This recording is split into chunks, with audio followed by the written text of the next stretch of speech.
So together we explored spirituality of creation and environmental education. But now let's talk about action. And before giving you a bunch of examples of how to do environmental action in the church, let's talk about a bit of psychology. Going from intention to action. Now, maybe you're the type of person who lives in the city and you had a car, you owned a car, and you would go to work every day with your car. And then one day you picked up a leaflet to raise awareness about the environment, or you read it online, or a friend told you, you could take the bus. It would cost less. You would get to work in about the same time. You wouldn't have to concentrate on the road. You just sit back and relax. The bus brings you. You get the chance to walk a little bit as well. Have you ever considered taking the bus? And then, in a magical thought, a few days later, you decide to take the bus every day to work. Well, that's not exactly how it works. If ever there were no barriers for you and you just went from an old habit to a new habit, good for you. But that's probably not what happened. There are different barriers. And there's a certain number of barriers. And we'll look into that. And one person who explored those for the past 10 years has been Robert Gifford, a professor of psychology at the University of Victoria, BC. And he's published already a few papers on this subject, the barriers of environmental inaction. So we're going to explore those. But just a word before we go into more detail is that there are two big categories of barriers. The first ones are called structural barriers. Let's say you were taking the car, you do take your car to work, but you'd like to take the bus, but there's no, the bridge doesn't have a special lane for buses, so it's like useless and it would take even more time to get to work and there's no advantage. Or you live farther away from the city, from downtown, and it would be fun to have a train that goes through, but there are no tracks and it hasn't been built. So those are structural. I'll give you one last example. When I was younger, I remember that from where I lived to where I worked, I could have taken my bike. I actually wanted to, but I had to go through a narrow road with lots of cars at rush hour, and then I would be on a huge boulevard with all these huge trucks and everything, and it scared me. I was so scared to take my bike and go to work by bike. I just continued, getting there with the car or by bus, but I didn't choose the bike because there were no bike lanes. There wasn't any infrastructure that made me feel safe. Okay, so sometimes one of those barriers is because of the infrastructure, is because of urban planning. It's not your fault. Two other reasons could be because of money.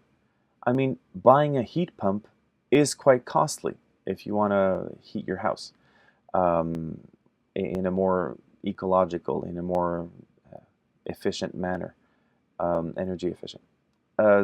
Another example, you'd like to buy an electric car, but again, the first payment is just so costly. So money can be a problem, and that's a structural problem. It's not your fault. It just costs more. Or it could be time. Now, let's just be careful with this one. Sometimes we give time as an excuse, but it's actually hiding other stuff. Like, oh, I don't have time to learn that, or I don't have time to worry about that.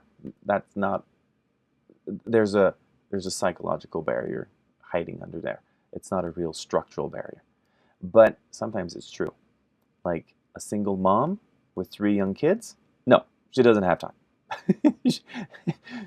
She'll continue using her car because that is what is most efficient for that time in her life. Maybe things will settle down later. I hope so.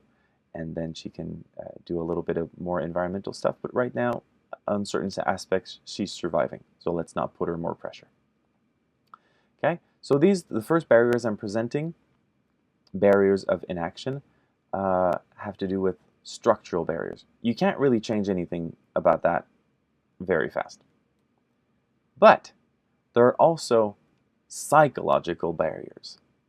And we're going to dive into these.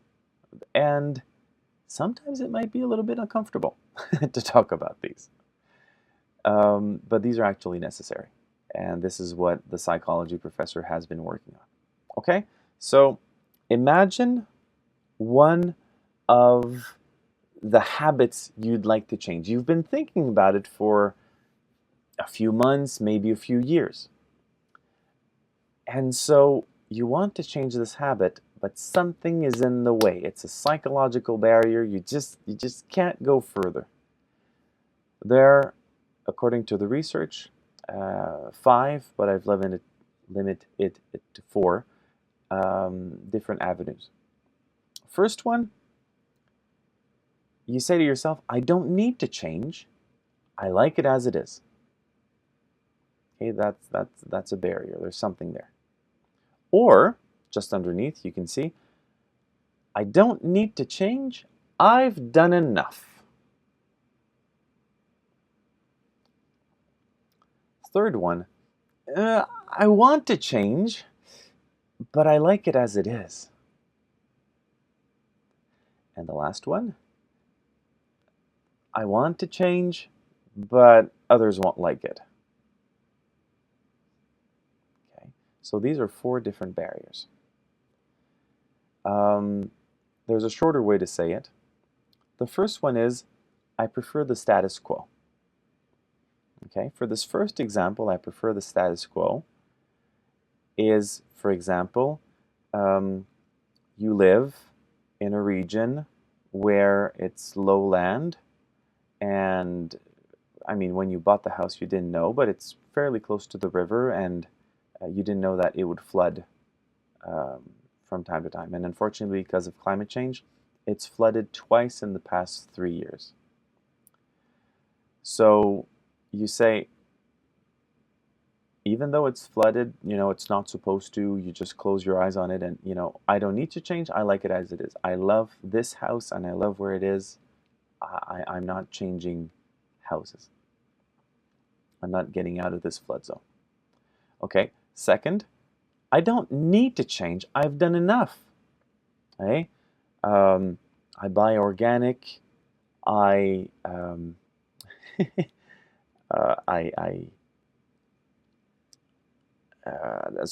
I take the bus. I do something. I save water, and then you make the whole list. But then you finish with, okay, so my cell phone, if I want to change it every 6 months, it's fine because I do all of these other things. Okay, there's a word for that. It's complacency. You're not continuing to improve yourself because, hey, you're just sitting down on everything you've accomplished. It's good that you're doing all those things, but you can also still keep on considering doing more to reduce your environmental footprint. Third one, I want to change, but I like it as it is. The best example is like people who go on a trip by plane, like twice a year, maybe more. These long trips, which is spewing so much greenhouse gases in the atmosphere. And so on one side, the person knows that he or she should be, taking the plane less often because he knows that, for example, from Montreal to Paris, it's 5 tons of greenhouse gases per person that are emitted in the atmosphere. It's just so huge. So the person knows but still loves to go on trips so much. I want to change, but I like it as it is. And the last one, I want to change, but others won't like it. Well, the basic idea of going by car and changing for the bus, in some places of work and some uh, in some sections of society, you could say, um, a person just has to go with the car because it means a certain amount of prestige. And then if the person starts going by bus, the person will have peer pressure. And the person has peer pressure and obviously is not changing because of that. Okay, so those are 4 psychological barriers of inaction. The solutions are there. We can just move on to the solutions right away, but there's something in the mind, in the heart, that's stopping. Okay, now, this is actually where the research stops, and this is where my intervention comes in. I've been reflecting on this for a while, and I came to the conclusion that, well, the only way to jump over that barrier is to pray and to ask God to heighten some of the virtues we're supposed to have. Okay? It's setting our eyes on the cardinal virtues.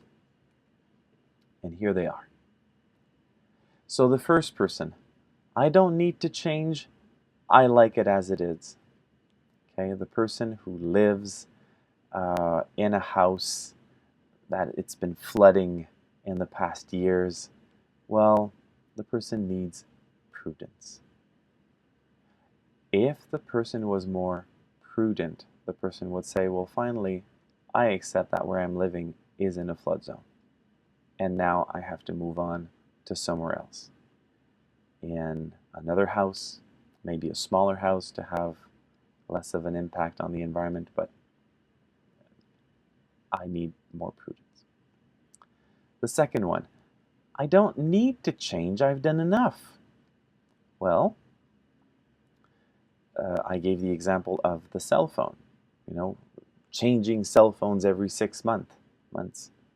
So, I mean, just with a little bit more research, we find out the huge pressure on precious metals and on mining. And in some places, the mining really isn't great. So the person needs to open their heart and have a bigger sense of justice. It's just not fair that some people are going through all those hardships just so I can have the advantage of having a cell phone that's up to date every 6 months. I want to change, but I like it as it is. Well, like taking the plane twice a year or more, the person needs moderation. Usually when you see the list of virtues, it's usually written temperance. So I want to change, but I like it as it is. Obviously, the person is kind of stuck and needs more moderation, needs temperance, needs to calm down and maybe accept that one trip by plane, one big trip by plane every 5 years might be more reasonable than more than twice a year. And the last one, I want to change, but others won't like it. Well, this one actually, the famous, going by car, but other people will laugh at me and I'll lose my prestige. This one is easily described I've seen in movies, I've seen in books, and so the person needs courage. That's what's most needed right now. There's another way to represent all of this, and it's a few questions. So, do you want to change this habit? Yes or no? Let's say, yes, you do want to change this habit.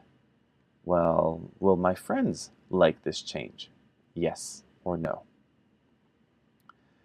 If even my friends will like this change, like for example, if I tell them, you know what, I'm just going to go on a trip every 5 years now, rather than going every more than twice a year. Well, then probably some people will say, well, yeah, you've been spending lots of money on that, and yeah, you don't need that much. We'd like to spend more time with you rather than just seeing the pictures of where you've been. So that person needs moderation. But if, will my friends like this change? And the answer is no, they won't like it. Well, in that case, you need more courage, to have the courage of your convictions, to be able to walk the talk. Let's go down now. Do you want to change this habit? We go to no. No, I don't want to change this habit. Okay. Then could this inaction have an impact on me? So now we're in the situation of, I built my house in a flood zone, or I live in a flood zone. So yes, if I don't change, it'll have an impact on me. So we need more prudence. Or could this inaction have an impact on me? No, it won't have an impact on me, like buying too many cell phones, and there's an environmental impact on others. So I need a bigger sense of justice. Now, I hope this is helpful, but one last note. It's very important that very tactful people start asking these questions, because otherwise you will pass for a very judgmental person. Sitting down and telling the people, you know what? This is the virtue you need. It could be quite an attack on someone, and just lift that barrier much higher. So be careful. This idea has only started circulating about 10 years ago, and it's growing. I'm guessing that there might be some tools online eventually that we can go to, and then basically we'll be referring people to do those online quizzes, which would be interesting to find which environmental barrier, psychological barrier you have. And there might be other tools coming up. So just keep that in mind. This exists, and we might do something interesting with it. Just be careful with your approach. A last note, when you're going from intention to action, a bit of advice. First of all, we should go one step at a time. When you want to start changing a habit, well, don't be too scared because it might be too big. Just go one step at a time. Give your time to do some research. I have chickens in the backyard, and believe me, it took me a few months of research before I actually said, okay, yes, we're going to have them. So when I accepted to have chickens, I had to accept to do a lot of research first. And don't wait for 100%.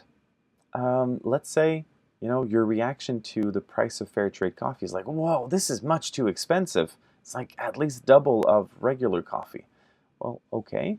If you think it's too expensive and that's the reason you're giving not to buy some, that's actually not a good reason. You could simply say, okay, 30% of the time I'm going to buy fair trade, and 70% of the time I'm going to continue with the one I have. And then time will go on, and you might be comfortable, you might get a raise, and all of a sudden financially you're more comfortable, and then you can go to fair trade coffee all the time. Second point, join a community. Now, when it comes to eco-anxiety, okay, and more young people are developing this. Eco-anxiety is when you get all of this information about where the earth is headed and environmentally, and then all of a sudden you become very anxious and you're scared of the future. Well, doing a bunch of actions will reduce that anxiety. But if you're the only one improving those things, the anxiety will come back. That's what research has already shown. But when you join a community, you're part of something bigger than yourself, and you know that other people are doing the same efforts. So it's much more reassuring. It even pushes you to do more. And that's a real trick. And that community could be local, national, global. It's actually, the scale is not important. It's just to be part, sense of belonging, bigger. And another one is that I've been emphasizing on personal actions to be done. Let's just not forget about citizen engagement. That's also a type of action, basically. So writing petitions, the different walks on different environmental topics like for the climate. And these are really important because I am changing my lifestyle, but also what about the other people that would like to take their bike but there's no bicycle path? My elected officials need to know about this. And so that's just one example. I've reduced my greenhouse gases, but What about in the other town, there's an industry that's spewing so much pollution? There needs to be rules and regulations that change. Well, I have to be engaged as a citizen, do a bit of advocacy. That comes with time when you're comfortable, but it's another way to go from intention to action.